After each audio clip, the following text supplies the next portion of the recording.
Hello everyone, welcome back to our course, Organizational Behavior. Before we start this section, let's play a game, Surviving the Shipwreck. A vessel is carrying out research activities on Pacific Ocean. Suddenly, it hits the rock and is sinking.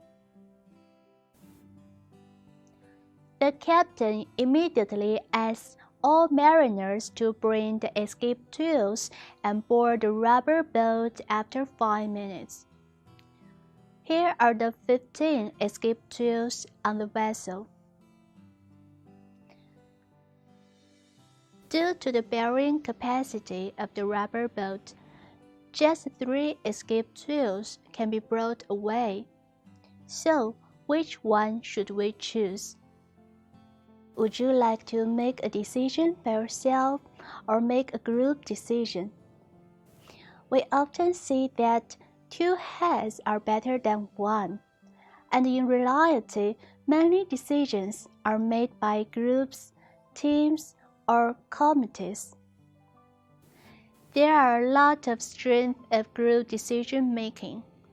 For example, groups generate more complete information and knowledge, and they will offer diversified views and ideas. This will help us to consider more alternatives, and it also helps us to make the decision with more accuracy. Finally, groups lead to increased acceptance of a solution. Members who participate in making a decision are more likely to support and encourage others to accept it later. For example, if now we have a group decision, we'll choose the chocolate for surviving the shipwreck. When we make the decision together, nobody will oppose it and will just follow the decision, even if he or she may not like it. But here, we should also notice the weakness of group decision making. First, it is very time-consuming.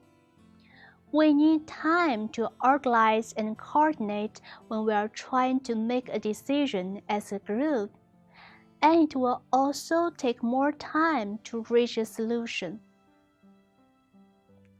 When we just have 5 minutes in the game, the limited time may be hard for groups to reach an agreement. Then there are conformity pressures. Sometimes we will not offer a really potentially good idea as a member of a group.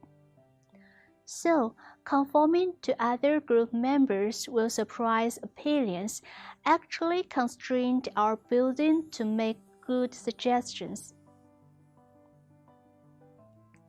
Next, the group decision-making will be easily dominated by one or few members. And finally, group decisions suffer from ambiguous responsibility. In an individual decision, it's clear who is accountable for final outcome, but in a group decision, everyone diffuses responsibility. Here comes the question, how to make group decisions to be effective, maximizing the advantage and minimizing the disadvantage. Let's move on to techniques to make group decisions. The most common form is interacting group. This is a typical traditional group in which the members interact with each other face to face. However, this form often pressures individual members toward conformity of opinion. Next, we have brainstorming. This form can overcome the pressures for conformity, which we've mentioned just now. There are several ways that we can follow when engaging in brainstorming to come up with a creative solution. Members should be allowed to speak completely freely. Encourage them to think the unusual. No criticism is allowed at all, ever, even the most weird suggestions. The idea behind this is that everyone should provide as many ideas as possible. Even a weird idea may spur a thought in other members' mind. Well, brainstorming may indeed generate ideas, but not in a very efficient manner.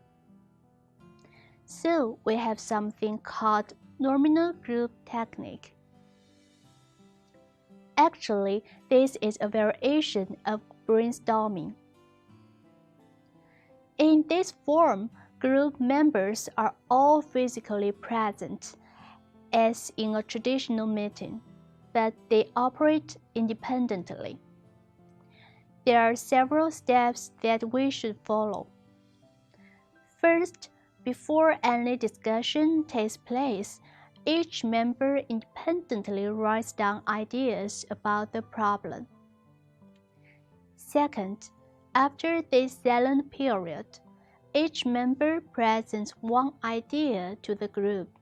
No discussion, no criticism here. Third, the group discusses the ideas for clarity and evaluates them. Fourth, each group members silently and independently rank orders or vote on each proposed idea. The idea with the highest average ranking will be adopted. Well, that's all for group decision making. Now you may have understood the strength and weakness when adopting group decision making and how to make effective group decisions. In the next section, we'll introduce a new way to make a high-performance group. See you then. Bye.